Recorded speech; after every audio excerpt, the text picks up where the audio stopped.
All right, ladies and gentlemen, backstage and on the guest list this week, a returning friend. New singles going crazy right now. Very happy to have this man back. We got Ramirez back on the podcast. Rum, how are you? What's going on, family? Very stoked to be back here. Thanks for We're having me. we're just commiserating and also reveling in the joy of being fathers and trying to figure this shit out and trying to It's a find a lot. place to do it. You know what I mean? Dude, like, there's no rule book. I mean, No, and there's like a shit ton of books about like how to be like a parent. But I don't know. My wife and I, like, we always, at least once a week, we'll like look at each other and be like, no rule book. Remember, there's no rule book. Like, Isn't that we're all figuring this out. And the people who did it before us are like kind of low key worse at it than we are. So it's like, 100%? And I said to my wife when we were like getting ready to have our first son, just being like, dude, like billions of idiots do this a year. Like we can figure this out. Like we'll be all right. like, We're smart. You know what I like mean? we have family like who have kids and they're like they shouldn't have kids and they're all right and like they're okay. So I think about all the people that I know that I like. I wouldn't trust like borrowing a bicycle, but they have kids, and I'm like, holy shit, dude, you're really yeah, responsible for human life. it really goes to show you too. You're like, I mean, and after you've had a child for a while, like my oldest is 8, and I have a 5-year-old and a 4-year-old. So I've been in the game for a little bit now, Yeah, and there does, like, you get to this point where you're like, oh dude, we're good.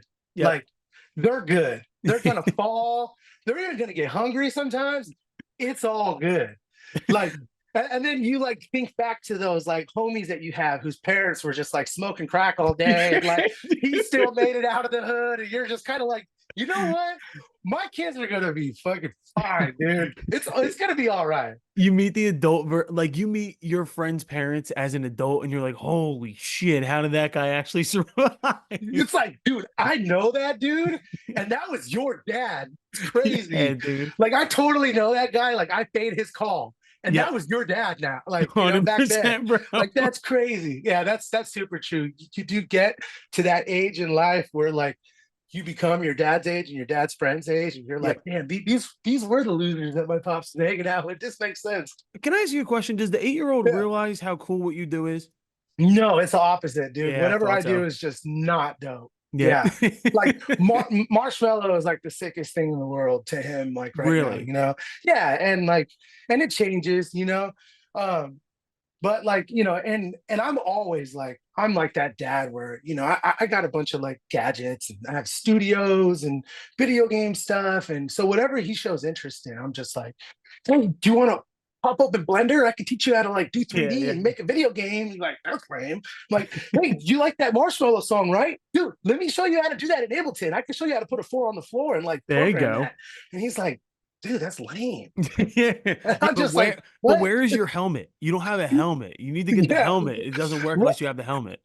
And dude, like, and unrelated, but like, pun intended, it's like sports has been a really giant thing because I don't really come from sports. I'm a music guy, Right. but my son being in sports has like forced me to like, well, he's not into what I'm into. Right. So that ain't gonna mean like I'm just gonna disappear out of his life. Of It's course. it's Yeah. it ain't like a homie where I'm like, this fool don't like music, man. I ain't Yeah. gonna kick it with him. It's like it's my kid. Yeah, you can't So it's really like, shirk responsibility on that one. can. So it's like, okay, well, I guess I better like, just pull that old Bears jersey out. Like, I better like get back in it. And it's been awesome, bro. Like watching baseball and going to all the practices and helping out, coaching. It's just like, dude, It's it's funny. been beautiful. I feel like God's gonna have like a sixth sense of humor on me because the one thing I don't do is play video games. Like I don't. Yeah, I just never have. It's the one thing even yeah, as a kid I knew I was bad at. Like yep, I've always music, sports, that's it. That's all I cared about. yep. And I just have a weird feeling both my boys are gonna be like locked into PC gaming and shit like that. And I'm gonna have to be like, dude, teach me. I don't know what this is, but I'll learn. I don't care. It is that, bro. I mean, it is so much that where, because I'm like kind of the same way where it's just I never really had time for games. I just Neither like, did I. That's my whole thing. doing my stuff. Um, but there came a point where it was just like, okay, like especially with my oldest, like he's into this shit. Mhm. It is what it is. So Yep. it's like, what am I gonna do? Am I just gonna sit there and keep forcing this like square and a triangle, or am I gonna be like, all right, let's take what I can out of this. Like, okay, I get you like this music because it's in this game and your friends like this thing. So it's like, it's all like this big, like linear cooked thing Yep. that I have to be the grown man and Of see through course. all that shit and then kind of, Bro, I don't gently care if guide him through it. I don't care if this kid's into tap dancing. I'll figure it out. You know what I mean? Like Right. I'll tap dance. I don't care. Like let's Whatever, go. dude. Whatever it is that you're into, like, just so you can look back when you're older and be like, yeah, my dad was really there for those tap dancing lessons. What a good Yeah, dude. dude. My dad loves two things. He loves baseball and he loves music. It just so happens that those are the two things that I love too. So it was like my dad had it on easy street. I never forced him Yeah. to do anything. He was like, "All right, cool, bet this is easy." Did you Um, always love that though? Like yes, from a since I get, was a like, Jump got you. Street. I apparently have not evolved much as a human being at all. Dude, I feel you. I feel I you. nothing at all. I've been the same person since I was fucking like 7 years old. It didn't make a difference to me. But, Dude, bro, that's dude, good. how's Nashville? Popping. There's a lot Yeah, of shit going on out here. There's a lot yeah. of people. But I mean, dude, it's rad. I mean, for me as a creative, like I've been coming out here writing music since probably about like 2010. Because when I Mm, first got signed to Atlantic, um, one of the first things you do when you get signed to a publishing deal or a major label is they're like, okay, let's run you through the rounds. yep. So, and there's like, there's always been like just legendary songwriters out here. So I started coming out here and writing and kind of like networking and meeting people. And I've always loved the area. Um, but when like the pandemic happened and everything, LA, I'm not sure if you live out there, but it was like, man, it was hard to be out there. It was just Yeah. shut down, couldn't do nothing. And I had friends out here that were like just still writing songs and like, like Yep. doing things safely and all that, but it was still functioning. So my wife and I took a trip out here and she was just kind of like, would you ever want to live out here? And honestly, dude, like, it was like I could not see myself live anywhere else other than here. And just being around like the green, like there's so much greenery Yep. everywhere, and there's like guitars on the side of buildings and music notes on park benches. Like Yep. it's just everywhere. So, in terms of like the artistry standpoint, it's a super inspiring place to be. I did the same thing as you though. As soon as because I'm from Philly, and then as soon as I graduated Okay. from college, I started going right to Nashville. It was the first thing I Yeah. thought. And the one thing that I have found, and I think this definitely like works in your favor the same way it does for mine, is the fish out of water aspect in Nashville, as in like Yeah. there's 20,000 dudes down there with southern accents wearing like A the hundred same percent. jeans. And then you walk into a co-write and you are you, right? Yeah. One, your background, and two, like your frame of reference being that you're like a West Coast guy. It's like, oh, we can get something out of this guy. Like, do you feel that fish out of water effect is beneficial for you in Nashville? 100%. Yeah. 100%. Like, because and this is obviously my opinion, but like a lot of the things that I hear and see in Nashville, like a lot of other writers and producers will even say it, is like there's a lot of monotony. Oh, yeah. There's like a dude who comes and he wants to write like the same Morgan Wallen song Yeah. or the same sort of like Luke Combs kind of track. And Yeah. and the thing that's like, dope about like, Luke and Morgan is like they're always doing new shit Of course. and like expanding. So it's like you can't really put your thumb on something like that when those are the guys that are taste making. Yep. So, what happens is you get a lot of the same stuff. And it's kind of that same thing with LA, but LA is a bigger pool. Correct. So the variety is different. Out here, it's still predominantly country, like the Yeah. underground, as there's like hip hop's popping, there's a Oh, pop yeah. thing out here. There's even like a budging, like, reggae and punk rock thing going on. Yep. But it's a country. Country's what pays, people, like it buys people's houses out here, Yep. That's exactly what it is. So that being said, like everyone's kind of chomping for like the same like carrot. And I mean, the only way to really to find success in that, in my opinion, is like kind of like you said, like either have some sort of like, outlier sort of thing about you, whether it's your writing or your style or where you're from. Yep. And or two, just like make the best kind of shit that you can. That like if you're gonna go and chase after that carrot, well, it better be like some of the best shit in the world. Bro, you said it so well though. It's like it pays the bills. One of my favorite songwriters out of Nashville is a buddy of mine named AJ Babcock. And AJ has long black hair and he's covered in tats, hand tats. We've done tours Yeah. together. And then I remember like hitting him up coming down and he's like, oh yeah, I'm sitting in on a Darius Rucker co-write. And I was like, dude, I've heard your music. You're not writing for Darius Rucker. And he's like, well, I'm trying to eat this month. So I'm writing for Darius I'm Rucker. right You for know what I mean? Darius. Yeah, Yep. dude. It's to me like I enjoy it. I don't make I I guess Americana music would be the word I would say, but like Yeah. I find it as like a fun exercise to try and go down there and sit in on the most pop country co-writes I can and be Yeah. like, yo, what is the most clever way that I can rhyme the word truck? You know what I'm saying? Like Yeah. Yeah. all it Yeah. is it's like a puzzle to me. Like, have you been in on a lot of country co-writes? Yeah. I mean, not so much recently for like other artists because I've been so wrapped up in doing Of like my course. record, but I write with a lot of the same writers out there who are Hmm. also like, doing like cuts, they're doing like 10 sessions a week damn near. So, I'm like around a lot of the similar energy and a lot of that really is kind of like you know there's like this new sort of like underground spirit within the writers where like people are Right. just kind of going genreless and They taking have in, to. exactly, and they're taking in just a little bit of the reference of like where they're trying to go. If they're trying to write a country song, they'll put some pedal steel on it, but it's like a pop song or whatever. Yes. And I just kind of see like Nashville, not so much anymore, but it was like one of the last places where songwriters can go there and like buy a house. Like Yeah. that's like it's a viable thing. You can write a song that could do well, and you could be able to buy a home.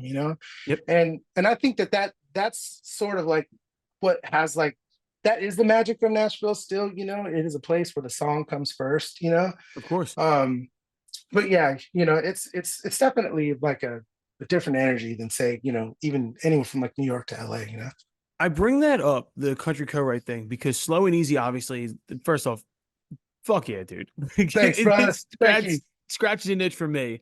Especially because I know Duddy and those guys, and I love what you and Dirty Heads do together. But I bring this up because slow and easy, I don't know if you even realize how easily that is a country song. Like in today's, I'm not That's kidding. awesome. In That's rad, today's man. I love landscape, that.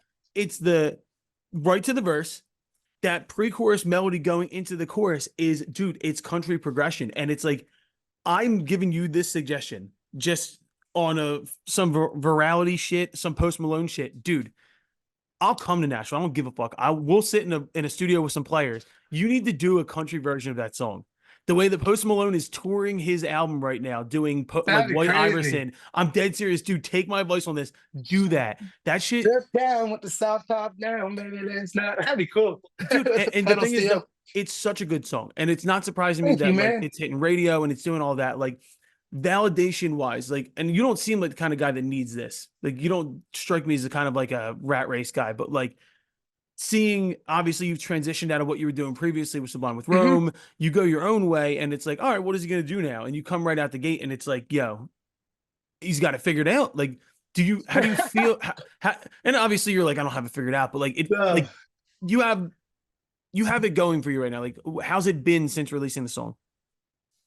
brother, that feels so good. Yeah, Like, thank you for like just acknowledging that and seeing that. But um, honestly, it feels really good yeah, to like uh because let me back up a little bit. Like when the whole Sublime with Rome thing was like starting to dissolve, like the very obvious thing, and I've had people who love me, with my best interest in heart. Like everybody would be reaching out and just being like, dude, you need to go make that Sublime with Rome 2.0 record right now. Like, hmm, go make that next record right now and put it out and show people like, this is going to continue. And but the fact, like, the real truth is like my heart wasn't really in that sort of music anymore. Like, right, reggae is like always going to be imbibed in what I do because it's of just course, who I am as a person. But there's so much more to my writing and so much more to me, like, as a creative that I really couldn't do in the confinements of like, something so like legacy rich like of Sublime. course, There's a lot of respect you have to like, keep intact and pay homage to. So with my thing, it was like I didn't want to go and do this. Like I knew I wasn't going to be jumping right into amphitheaters again and all this. Like I'm going to be starting up again and climbing the ranks. And that takes a tremendous amount of like work yeah, and tremendous amount of like effort and brain power. And like I'm very grateful that songs that I've written for other artists have been able to go out and help me financially in this yeah, crazy during time in my life. Like I'm able to like stay afloat and um what to say, like I don't think I could do this all over again, writing songs that aren't really from my heart. Right. So I had to like really put out stuff that was just so true to me, something that I would like, and I would want to talk on interviews all the time, and I'd want to Yeah. like play clubs, and I'd want to like do meet and greets with like music that I'm really inspired by. And if I was just going to regurgitate music just to keep a career going, like I don't think I would be able to do it for very long. So all that to say, for the music to be received the way it is now, dude, it feels so fucking good. Like it's such a crazy validation, and not in the sense of like, oh, I knew I was right, anything like that, but Right. just like a, I'm not crazy. Like No, I'm not alone, you know, like it just feels really good. I'm very and I'm grateful for that. I'm obviously like I grew up in the 90s, so like I'm a Sublime fan, but like I remember there was like a 4-song EP you put out, and I don't know if it was like right after Sublime with Rome started or right before Yeah, I was Sublime like with Rome. right as we started. This is with Okay, so Atlantic. but I'm saying like I remember that. Like I remember because that was such a magical period of time in music to begin with, but I was like, holy fuck, this dude is not one dimensional. Like there was so many pop elements in that. And like, I felt like you're almost like John Bellion before John Bellion in a way. Like there was like elements of Thanks, that man. in there. And like to watch you step out of that, and of course the reverence that goes into what you did before, but like I like seeing the way you look right now. There's like an energy to you and a smile on you right now that like makes me happy. You know what I'm saying? Hell Like yeah, that brother. rubs off onto the way people receive shit. So good on you, brother. Thanks, man. You know, it's that kind of thing where like, you know, like we got kids and stuff. So like, you know, I was starting to find myself in a place where I was like kind of doing stuff for money. Yep. And that's like, I've never done that with music. Like, Right. that's a really weird place, like to be in life where like you wish and you prayed for this thing to happen, and then it's happening. And then you know, it starts to not be as fun anymore. And then Mhm. you just start to like just do it because out of survival. And in that is like kind of cancerous. And Oh yeah. once I started having children, man, I was like, I can't be that dad who's like out there like gone half the year Yeah. just to like for money. Like, you Yo. know, so like you guys can live like a good life. I'm like, something's not right here. You know Yeah. what I mean? Like something is not right here. So, you know, it took a lot of like kind of self-reflecting and like, you know, a lot of like uncomfortable conversation, one uncomfortable conversation. And and you know, it kind of got to the point where it's like I have no idea what the future looks like. Like I have, you know, no idea, you know, if this thing's gonna blow up or whatever. But I at this point, like I don't really care so much about how insanely successful it becomes, because one, I know that I'm doing something that I'm super proud of. Two, I know I have people out there who appreciate it. And even if it's just 500 kids in the club, like I'm down for that. Yeah. And three, like my kids see me like pack my suitcase every weekend and go head out for shit that I love. And I'm Right. coming home with a big ass smile. Yeah. And that works for me, you know? I think about it all the time because I think my band and my career are in such a different place because like it was we were just starting to hit kind of a peak when COVID happened. So like our Damn, I'm start was sorry, brother. That's bro, tough. but this thing never happens if not for that. Uh-huh. So I've always used that to my advantage, right? And I thought recently, and I was like, dude, the way we were grinding out like 80 to 100 shows a year in clubs, like making no money, but like knowing that promise of tomorrow was coming. Yeah.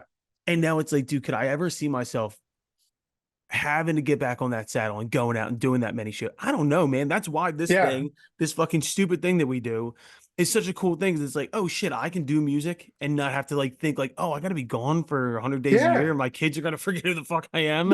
There's no rules. No, That's the that's the thing. beautiful thing. There's like no rules. And like once you, and this is something that I kind of had to like remind myself, because this is how I got into it, but you lose track of this. Um you you have to remember, like you don't get to like control the like life. You just get to control like the output of like the good energy that you're putting into like, you know, Yep. art. You know, like Yep. what we do for a living is make art. There's no promises of like, you know, big ass houses and Nope. yachts and boats of that. Like I wanted art. I wanted a life of art, Yep. and I wanted to see how far that life could get me. And it's freaking crazy. Like I'm still here, you know, it's like Dude. ups and downs, but like that's the part where I always have to remind myself. I'm like, dude, as long as like no one's starving and like I still feel like a good husband and a good father, and I'm still writing music that I fuck with, like Yep.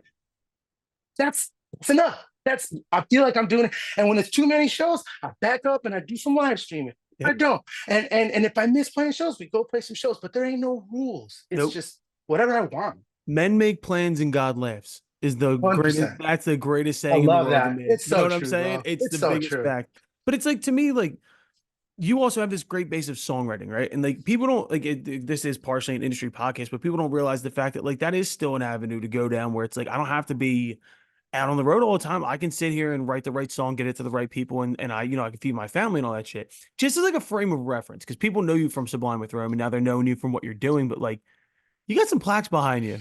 And I saw the Jason Derulo plaque. Like, who are some people that you have worked with that people would know? Because I Oh know man. Rihanna's on there. Yeah, Jennifer Lopez. I was so funny.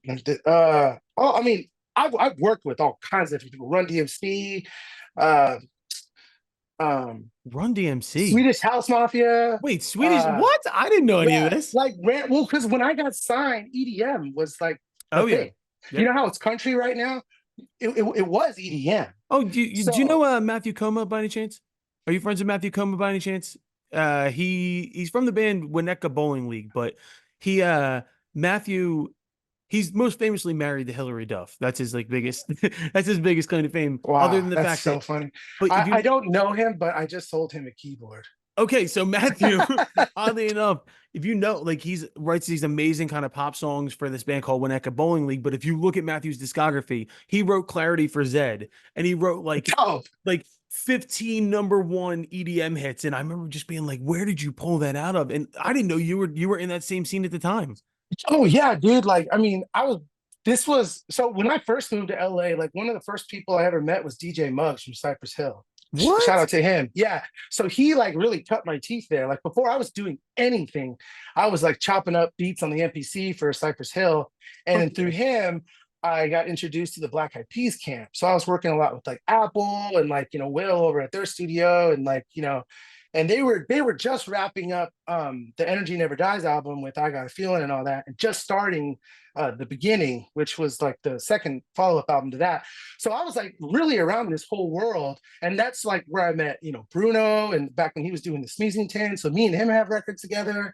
And so, and then back then, like nobody was like Bruno wasn't Bruno yet. You Right. know what I mean? Swedish House Mafia had like one song, and like, Black Eyed Peas just had I Got a Feeling, but they had really got into the world domination yet. So there was this time of like, you know, right place at the right time. But I'm such a music fan and a Swiss Army knife. Like my whole thing, the whole reason why I'm here is like I still have this energy where like I work for free all the time. I'll Same. show up. I don't even give a Same. shit. I'm like, I Same. just believe in something. Like, even, dude, it doesn't matter who it is. Someone shows me their daughter, if she is incredible, Yep. I'm going to work with her. Like, 100%. and also on the flip side, like if, you're an oil tycoon, Sultan Prince, and you have a daughter and she sucks, but you want to give me 100 grand to work on an I'm gonna EP work for with her, it. I'm gonna work with her, Hell yeah. because it's like that. Like, but if she's great, I'll do this shit for free, Dude, and there's nothing, that's dude. You say that, and then there's nothing. I always think about this guy, right? This guy of like, all right, you think you're on some homie shit where it's just like, oh, yo, let's get together and we'll try something here, like whatever. And then you get the text afterwards. It's like, yo, can you bang my Venmo real quick? I need, and yeah, it's like, yeah, right, bro, we were just like, it's a weird thing. This is not like I don't know, like there's that dude that makes you not want to work with them. But you're saying yeah, in the best way, like also like some of that free shit that you do. I think karma wise leads you to the opportunities where it's like, oh yeah, the Sultan wants to pay me 100 grand. You're like, I don't even fucking want to do this, but yo, let's do it. Who gives a shit? The money always and that comes. and that come 100%, 100%. Yeah, Like, I mean, I come from a broke ass family, same. and I've continually always made like probably really bad, like baller ass decisions, like, but my karma's good. My Yeah, intent is good. So I feel like because of that, I'm always kind of like, doors are opening, and I'm able to, I'm given opportunities because, I honestly, I don't really hoard that shit too much. right. Like God gave me an ability to be able to like write songs come up with melodies very fast, and I know I'm good at it. So I have to like respectfully use that, to for good and the bad. And the flip side of that is like, you know, like doing shit for free is really terrible too for like other up and coming songwriters and producers. Like, Oh because yeah, I'm able to do that. Like, someone's gonna hear this podcast and be like, yeah, it must be nice, bro. Like, I got kids to right. feed. Like, I Yep. can't do shit for free. Yep. But that's like the kind of thing where it's like, yeah, there is things where you need to take money from, but when you feel something and you totally believe in something, like, Yep. I mean, how do you not just want to wake up and just do it? It's Like, also even short. before the It's check. short money versus long money too. There's that argument 100%. as well. But also, people don't think about this enough, and most people like. There's a lot of artists that don't realize this. Being the homie is an unbelievable currency in this industry. It's the greatest Like, asset. it's the Relationship. greatest asset, bro. Relationships, exactly. Hmm. Couldn't Yeah. be. Well, I mean, in a land where you could just like DM someone or drop a comment, and be like, bro, this is a banger. And then someone sees it, I'm like, oh, I wonder if they're cool. Like, Yeah. the reality is like everyone knows that all that digital shit is like, it's all, it's not really real. So like real ass friendships, real ass connections where you're Yep. just like, I just want to break bread with this dude. Yep. That's where like the best records come from. That's where the deep cuts come from. Like, Yep. man, how do you have 26 songs on Morgan Wallen's records? Because like I've been known his ass forever. Yeah. And Exactly. like it's that kind of energy. We had Ernest on the podcast recently, another Nashville songwriter, Oh, dude, he's great. and he's the Such a fucking good man for writer. one, but two, like also the homie with Morgan, and then Morgan winds Yeah. up becoming who Morgan is, and then this dude's starting his own label. It's like, that to me is like such an underrated thing of just being like, yo, I could chill with that dude, therefore I'll get in a room and I'll write a song, and then we'll see what happens. Well, I mean, and on the flip side of that, like it ain't even on some like kind of like Nepo shit. It's like it's on some like comfort. Yes. Like I write my best songs with my best friends. Yeah. Not saying that it's impossible for me to get into a room with a stranger and come up with something, amazing on the spot. That happens too.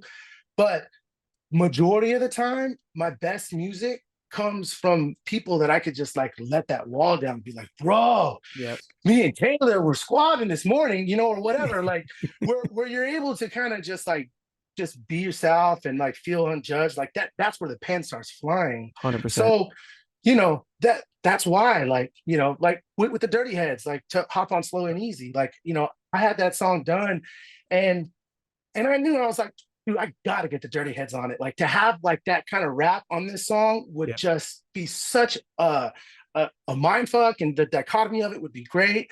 And instead of like, hitting up the manager or sending it over, I'm just like, oh, I just straight put it in the text with Jared and Duddy. Was like, y'all like this song? You want to hop on it? If at That this goes point so far. if at this point you can't just hit those two dudes up after everything Oh, you guys yeah, have done yeah. together, you got a fucking problem. You know For what I real, mean? for They've gone real. Hollywood. But that is the essence, I think, for any true great collaboration.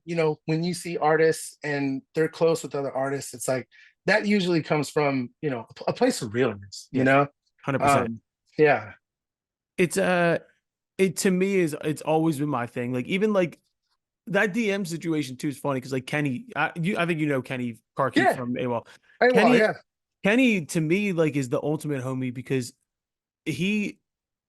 I became friends with Kenny like the week before COVID started. I was in LA writing and I just DM'd him because he followed me and I followed him. And he was like, Yeah. yeah, I didn't have any more co-writes set up. And he was like, yeah, just come to my house. I went to his That's house. awesome. He's got his dogs. He's smoking the biggest bong I've ever seen in my entire life. Sounds about right. Lo and behold, 5 years later, we've been running this fucking podcast together just because we're on some homie shit. And now he does my records and like it's that's love. That's all It's it the is. best. It's the best way to work, man. It is. And I still do the like co-writes, Yeah. like not a crap ton, but I'll do it, 2 or 3 a month, Yeah. just blind dates, show up. Hey, nice to meet you. Here's a couple ideas I had, this song title's called 100 Modelos or whatever, Yeah, it's like, yeah. and sometimes we'll land on something great, sometimes we won't, but there's just something about, and now to full circle back, like that's where I'm at in my life right now. Because with Sublime with Rome, I was a part of another machine, which was a part of an even bigger machine. Right. And now it's like my turn to kind of like cool this whole thing up. So it's like it's all fueled by like friends, family, fucking video directors that I've worked with that I love are calling you back, Yeah. photographers, artists. Like now it's just everything that feels conducive to like the message of the music and like who I am as a person now. And man, for the first time in my life, I've been making art like this for about, I think we're about 7 months into the project now. And it is so much fun, dude. Shit ton of work, Yeah. but so much fun because it's with all my people, you Right. know? And that's So like I beautiful. said, I started this by saying like I can hear it. I can see Yeah. you and I can hear it.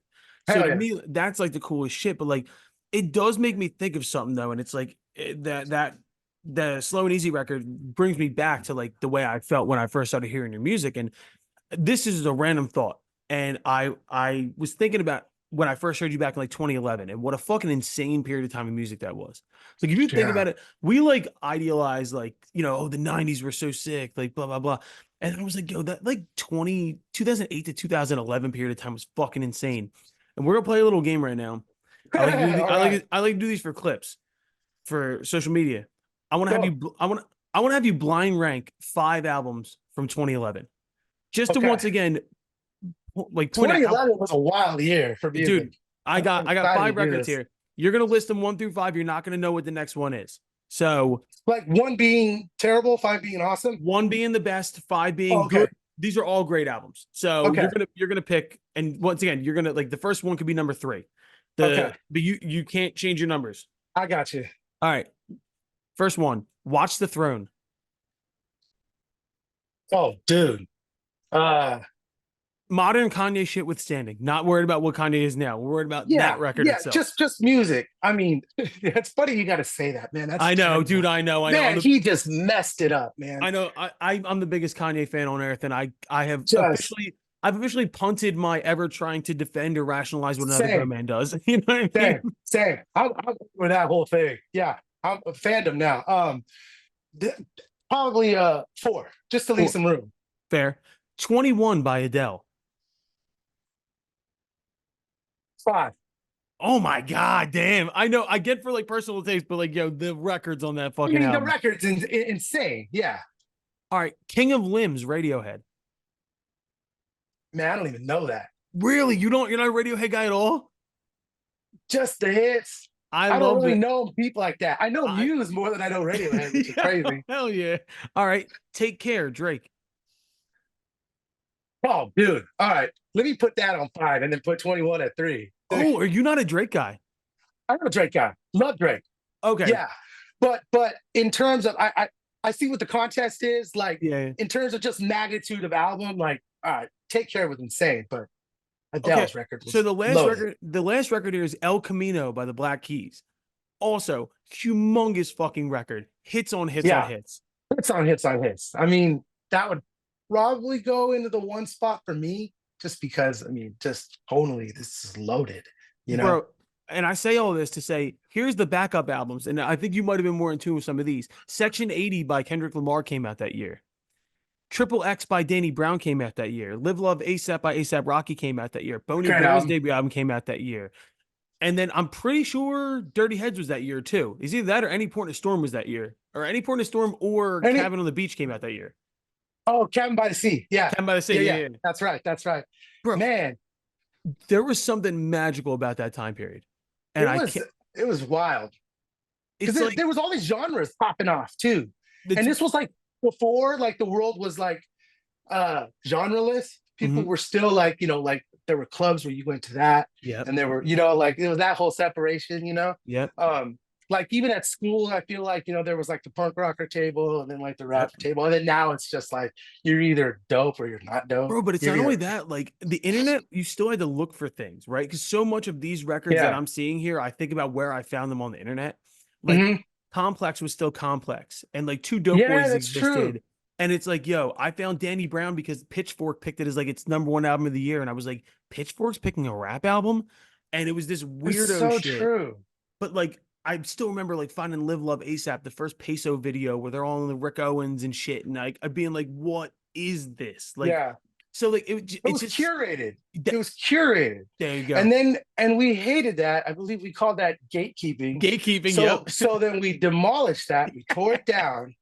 And now everyone has everything. And every time you open your phone, there's a motherfucker with an acoustic guitar and a rope tied to his leg. Yeah.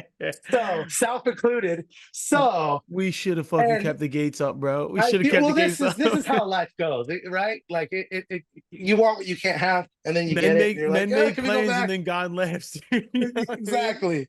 It's So it's coming back to that maybe where we want, people to be like, hey man, like, you like punk rock? Well, I got some punk rock for you. You know what I oh, the mean? worst TikToks of all time. It's like a guy walking up, be like, "Do you want to hear what Stain would sound like mixed with Nickelback with a tinge of Oh, Kid Rock? Well, dude. then check this out." You know what I Well, mean? well, the new one is wrote this song for Morgan Wallen, but he didn't Oh, cut it. Jesus It's like, Christ, bro. obviously you didn't write that for Sweet, Morgan yeah. Wallen. Like, Either he way, for sure is not going to cut it. I'm shocked that he didn't cut it. I can't believe Yeah, it, dude.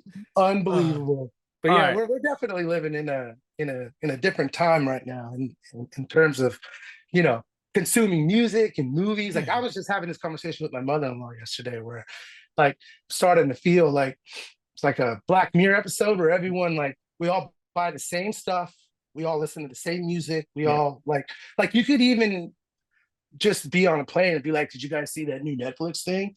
Documentary, and everyone's like, oh my God, saw it. Like, oh, it's on my save. Like, but we all know what we're talking about. It's Yeah, like kind of Truman Show-ish a little bit, you know? it's because everybody gets pushed the same things to like, especially for like Netflix. I was thinking about this the other day because I'm going through it trying to find something to watch, and I'm like, do I ever scroll past the top like request or like the top Yeah. suggestions? So like, there's five Hell no. movies I'm just there. like, That's what I'm saying. So Netflix has what 80 million movies or whatever. And yeah, my brain, I'm so short-sighted that the only thing I'm thinking about are the five that are directly in front of my face. And I'm like, so yeah, same, everybody brother. has seen it. So it's, dude, the curation should come back to a capacity. And also, none of this fucking matters because the curation is going to be human versus robot in like 2 years. So what's the Yeah. fucking difference? Like, But oh shit, here's the thing, you make human music? That's sick. 100%. And here's the thing that I think too, like, humans are flawed. Oh yeah, I fuck with that. me too. Like, in their flaws is diversity and taste. Sure. So we're gonna get movies and books and shit that are weird. Algorithms are programmed to sell. Yep. They're programmed for efficiency, Commodity. commodity. And you know, human beings, like, there's something about hearing from a human, like, telling you, like, yo, have you checked out this rock band? It's like really sick. Like, you should check them out. Versus like a Spotify recommendation. Check out this new rock band. It's algorithmic. Like, you're gonna love it, even though, like, I probably will because you know me better than this guy on YouTube. But I don't Who was know. the It's just different. who was the last band that you got put on by somebody? I'm saying like your boy just came up and was like, yo, have you checked this shit out? And you're like, I've never heard of it. And then you actually like I remember my like Yeah. stopping my tracks moment was my boy was like, yo, do you fuck with Turnstile? And I So was like, what the fuck is Turnstile? And they were like, bro, go look this yeah. shit up right now. And like having like I could fucking see sounds around my head being like, yo, this is fire. And that's the last time I can remember somebody putting me on like that. Which I think is so rad. Same. Prince Style is definitely one of them for me. That one and King Gizzard and King Gizzard and Lizard like, Wizard. I Hell never yeah. heard of them. And then my assistant engineer, he was like, hey, you should check these guys out. I think you'll like them. And I was like, whoa, this is dope. Yeah. But yeah, man, like like, what were we just talking about? I don't even AI, robots, human music, shit like that. Yeah. Connection. Oh man, dude, yeah, with Turnstile. Like, isn't it crazy that, like, so it's the same thing. Everybody and their mama, like, we all got put on Turnstile. We're like, this shit is dope. Yeah. And the coolest thing is like, it's really reminiscent of the past. Oh, it's You know, 311. It's early 311, bro. It's fucking and it's fire. definitely like its own thing. But like, I think the reason why everyone also loves it is because it isn't like new ish. You know, it's like it feels familiar but challenging, but raw and organic. And I don't know, you could just hear it. It doesn't feel manufactured. Well, and And even in the yeah, nostalgia aspect of it, though, it's like Turnstile to me is so fucking great because it is nostalgic, but not trying to be nostalgic. And it's like I talk about this totally. all the time. Like I talk to like younger people and they're like, oh, that shit's so like early 2000. And I'm like, yo, you guys don't have culture anymore. Like culture Yeah. stopped, culture stopped in like 2000, like 12. I would say, to where like now everything moving forward is just reminiscent of something from the past. It's so weird. I actually think the pandemic had a Yeah, lot to do with that. To where like even the way people dress now, it's never that's like a trip. it's the headiest thing for me to like think about. Like, yo, what is new? Movies don't aren't new. It's all old recycled ideas. So many are Mhm. like the like female pop star trends are like, okay, I saw that when I was in eighth grade. That's like what that was. Like Oh, it's we're getting older too. no one. Listen, I'm We're 33 catching years old. laps. I'm We're old as catching fuck. laps now. I got two kids, bro. I'm Isn't that fucking trip? washed up. You know what I'm Seeing saying? Pop Like come back, and I'm like, man, I remember the I first wave of this shit. I do, but I think I was always meant to be old. Like, I don't know how else to put this. Like I'm cool with it. I like this shit. Like I'm fine with it. I didn't I like being love growing up, 22. man. I didn't like being 22. It shit scared me. I like being 33 and having two kids. This is Yeah, what I'm supposed I to be feel doing. you. I feel you. But all right, here's what we're gonna do. What's up? I'm gonna wrap this up. I want to do something in person. I want to do something in Nashville. We should do something in a fucking studio. Do Let's do something it. where Let's do it in my studio. that's what I'm saying. I think I want to get Kenny. I want to come down. We should do something. I honestly think we should try and do a country version of that fucking song. I think Dude, it'd that'd be be sick. fire as fuck. But I think we need to do something in person. I think the energies match here. I think we need to do a week in Nashville and do something. Let's It'd be fun. do it, man. Let's come out. We'll drop a pod out there too. We can all get it set up over in my studio. I got it Well, over on 32 acres out in the middle of the farm and just where if you God's don't, country. I was gonna say I'll delete this, but I'm very familiar with Nashville. Where are you at? It's like Leapers Fork area. Oh, okay. Damn, you are out Yeah, there a little bit. yeah, we're deep out there. Hell yeah, good for you, bro. Yeah, it's tight though, man. You don't got to worry about no neighbors or nothing. You can play drums at 2 in the morning. I just moved out of the city for like the first time ever. I'm in the suburbs, which is, by the way, it's 15 minutes outside Philadelphia, but I feel like I'm in the woods. This is creepy to me. It's crazy. Isn't it nice, dude? The first thing I did when I moved out of LA was like when I moved to Nashville, I just started running errands Yes, because I could dude. do it.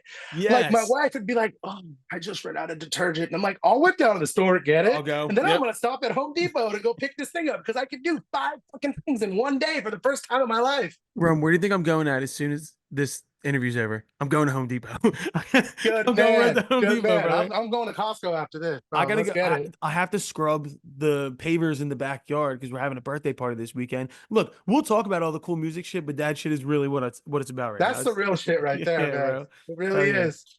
Well, fucking Ramirez, everybody go check out the new song. When's the new record drop and where are we going on tour? New record. I'll be dropping an EP very soon, probably sometime in September, and then I'm going on tour everywhere this fall. I got a Florida run that I'm hitting all up and down Florida, and then I just dropped an East Coast fall run, and then I'll be announcing a West Coast fall run as well. So All right. Well, I'm getting with we're Leo after coming. this. We're gonna find some time before you, Oh, dude, let's go do it. crazy and let's do it. Let's do some writing. All right, ladies and gentlemen, Ramirez, thank you, brother. Appreciate you.